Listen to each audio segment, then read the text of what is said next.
Assalamualaikum warahmatullahi wabarakatuh. Hari ini Teacher Yuhaida nak mengajar tentang masalah ekonomi. Ini adalah bab 1 tingkatan 4. Okey, ada 3 masalah ekonomi. Okey, kalau masalah ekonomi 3, masalah asas ekonomi 4. So anak-anak kena ingat tu. So apakah 3 masalah ekonomi?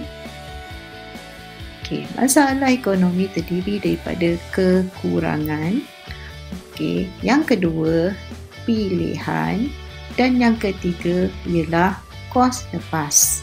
Baik, kita akan melihat masalah ekonomi yang dialami oleh 3 institusi, iaitu institusi isi rumah, firma dan kerajaan.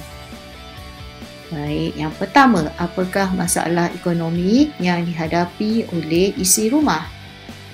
Isi rumah menghadapi masalah kekurangan. Kekurangan apa tu? Isi rumah menghadapi masalah kekurangan pendapatan. Apabila pendapatan kita terhad, maka kita terpaksa membuat pilihan. So, bagaimanakah isi rumah membuat pilihan? Apakah kriterianya? Isi rumah akan memilih produk atau perkhidmatan yang memaksimumkan kepuasan. Maksudnya yang kita paling puas hatilah. Okey, dan apabila kita membuat pilihan, maka akan berlaku kos lepas. Apakah kos lepas? Kos lepas ialah kepuasan dari produk kedua terbaik yang terpaksa dilepaskan kerana memilih produk terbaik. Contohnya, anak-anak ada RM150 dan ada 2 pilihan kasut. Kasut Adidas RM120, kasut Nike RM130. Anak-anak tidak boleh membeli kedua-dua kasut. Jadi anak-anak terpaksa pilih. Jika anak-anak memilih kasut Nike kerana anak-anak rasa dia memberi kepuasan yang maksimum, pijak kasut terasa macam duduk atas cushion, maka kasut Adidas yang mungkin desain dia lebih baik, itu adalah kepuasan kedua yang terbaik, terpaksa anak-anak lepaskan kerana memilih kasut Nike yang memberi kepuasan maksimum.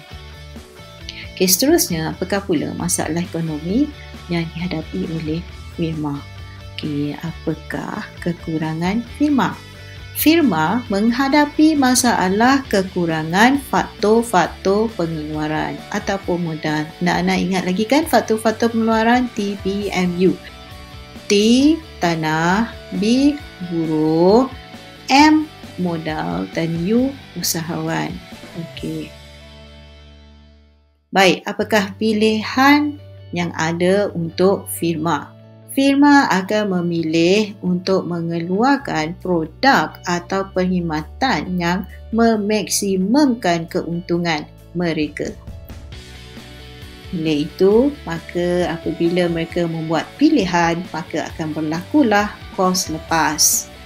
Kos lepas firma ialah keuntungan dari produk kedua terbaik yang terpaksa dilepaskan kerana mengeluarkan produk terbaik.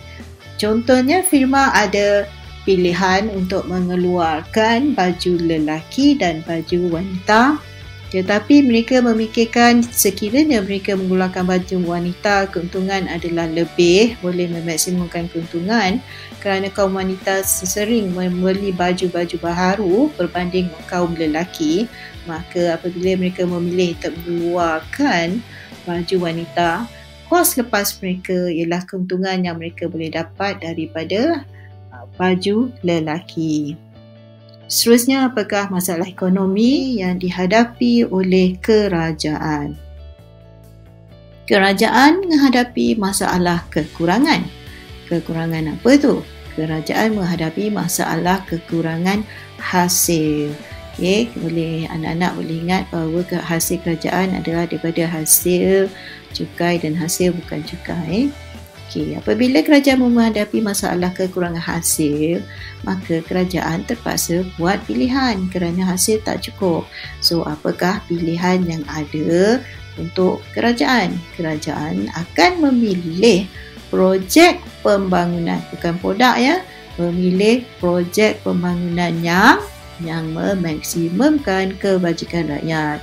Kerana motif kerajaan adalah untuk memaksimumkan kebajikan rakyat. Okey.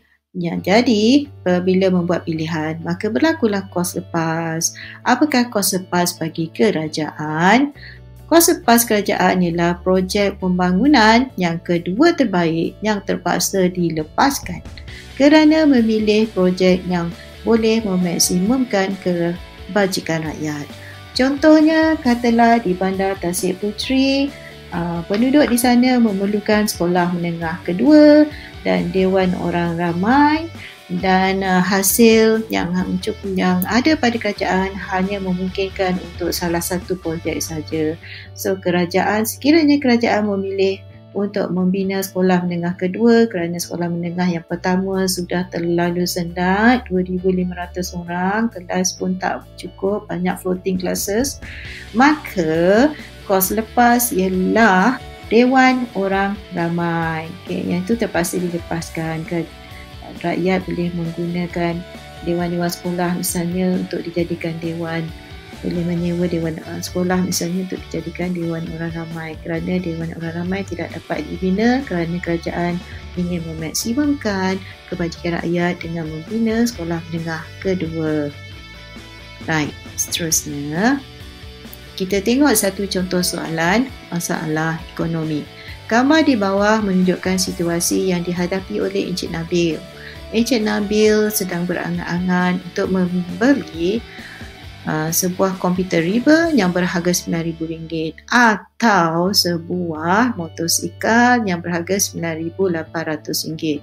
Kalau boleh, Encik Nabil ingin membeli kedua-duanya.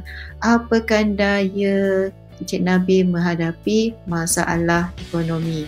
Kerana Encik Nabil hanya menerima bonus RM10,000 dan bukan RM20,000. So, berdasarkan gambar rajah, huraikan masalah ekonomi yang dihadapi oleh Encik Nabil. Keyword di sini ialah masalah ekonomi. Apabila keywordnya masalah ekonomi, jawapannya terbahagi kepada 3, iaitu kekurangan, pilihan dan kos lepas. Oleh kerana markahnya 5, maka 2 markah dari kekurangan, 2 markah daripada pilihan dan 1 markah daripada kos lepas, ataupun 1 markah dari mana-mana yang 3 tu, maka lagi 2 tu adalah 2 markah, 2 markah. Okey, cuba kita tengok skema jawapan.